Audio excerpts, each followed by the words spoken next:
আসসালামু আলাইকুম গাইস, আজকে আমি শেয়ার করব আপনাদের সাথে ইলাস্ট্রেটরের 5টি ইউজফুল টুল যা আপনার ওয়ার্কফ্লোকে করবে স্মুথ ও হ্যাসেল ফ্রি।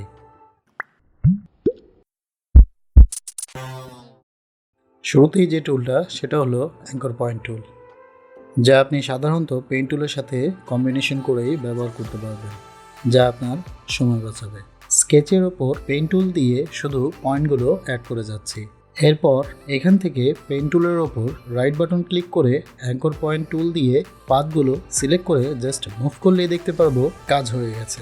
আর এখানে আরেকটা সুবিধার বিষয় হলো পাতের মাঝে কোনো এক্সট্রা অ্যাঙ্কর পয়েন্ট বসছে না। এতে আপনার ডিজাইনটা হবে খুব ক্লিন আর এক্সট্রা অ্যাঙ্কর পয়েন্টগুলো থাকবে না। চলে যাচ্ছি পরবর্তী টুলে, পেন্সিল টুল। পেন্সিল টুল ইলাস্ট্রেটরের লেফট সাইডে টুল বারের এখানে রাইট বাটন ক্লিক করলেই দেখতে পাবো। এবার পেন্সিল টুলের উপর ডাবল ক্লিক করে প্রপার্টিজে গেলেই দেখতে পারবো এর ফিডেলিটি। স্লাইড বারটা ধরে আমি যদি অ্যাকুরেটের দিকে নিই, আমি যতটুকু মাউস নাড়াবো ঠিক ততটুকু এটা ক্যাপচার করবে। যদিও আমি এখন মাউস দিয়েই কাজ করছি, আর এটা যদি আমি স্মুথের দিকে নিতে যাই তাহলে আমি যেই ডিভাইস দিয়ে কাজ করি না কেন সবসময় এটা লাইনকে স্মুথ করার চেষ্টা করবে। আরও ভালোভাবে বোঝার সুবিধার্থে আমি অ্যাকুরেট রেখে একটা লাইন ড্র করার চেষ্টা করি। এখানে আমরা দেখতে পাবো লাইনটার মধ্যে অতিরিক্ত অ্যাঙ্কর পয়েন্ট দিয়ে ভরে যাচ্ছে।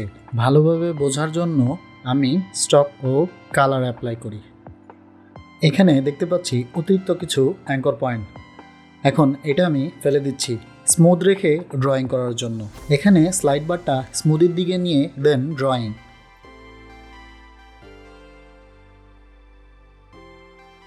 এখানে কিন্তু অতিরিক্ত অ্যাঙ্কর পয়েন্টগুলো আর দেখা যাচ্ছে না, খুবই কম পরিমাণের অ্যাঙ্কর পয়েন্ট এখানে ক্যাপচার করেছে। আমি সাধারণত পার্সোনালি স্মুথ অথবা মাঝ বরাবর রেখেই কাজ করি বেশি। সাধারণত আমরা পেইন্ট টুল সিলেক্ট করে ধরে ধরে ড্র্যাগ করে করে টেনে টেনে যে ড্রয়িংটা করি আর যে সময়ে এফোর্টটা লাগে সেটা এখানে অনেকখানি বেঁচে যায়। সো আপনিও ট্রাই করতে পারেন। পরের টুলে আসি, কার্ভেচার পেইন্ট টুল। কার্ভেচার পেইন্ট টুল সাধারণত অ্যাঙ্কর পয়েন্ট টুলের মতোই কাজ করে, কিন্তু এখানে এক্সট্রা অ্যাঙ্কর পয়েন্ট অ্যাড হয়। আপনি যদি একটু কমপ্লেক্স টাইপের কাজ করেন, যেখানে অনেকগুলো অ্যাঙ্কর পয়েন্ট আছে, অনেকগুলো লাইন ড্রয়িং করা আছে, সেখানে এটার অনেক বেশি অ্যাডভান্টেজ নিতে পারবেন। আর এটা লাইনকে কার্ভ করে অ্যাকুরেটলি। এখানে ভার্টেক্স অথবা অ্যাঙ্কর পয়েন্টের হ্যান্ডেলের বেসিস কোনো কাজ নেই, আপনার যা করতে হবে অ্যাঙ্কর পয়েন্ট দ্বারাই। কিন্তু দুটো টুলই আপনার সময় বাঁচাবে। পেন টুল ধরে ধরে টেনে টেনে ড্রয়িং করার যে সময়টা সেটা এখানে বেঁচে যাবে। আর এই দুটো টুলেরই ইনডেপথ টিউটোরিয়াল যদি চান কমেন্ট বক্সে অবশ্যই জানাবেন। আপনাদের সাড়া পেলে এর ডিটেল টিউটোরিয়াল নিয়ে আসবো আমাদের চ্যানেলে ইনশাল্লাহ। লিস্টে 4 নম্বর টুল যা আপনার কাজকে সহজতর করবে, পাথ ইরেজার টুল। পাথ ইরেজার টুল আমাদের মাঝে অনেকেই আছেন কোনো একটা ভেক্টর ডিজাইন অথবা লাইনের মাঝখান থেকে কাটতে হলে সিজার টুল ইউজ করেন। এটা ইউজ করা অবশ্যই ভালো, কিন্তু আমি যদি বলি এর চেয়ে আরও সহজতর ওয়েতে করা যায় তাহলে আমি এখানে বোঝার সুবিধার্থে একটা রেক্টেঙ্গেল নিয়ে নিলাম। এখন সিজার টুল নিয়ে এটাকে একটা কাট দিই আর এখানে আরেকটা কাট দিলাম।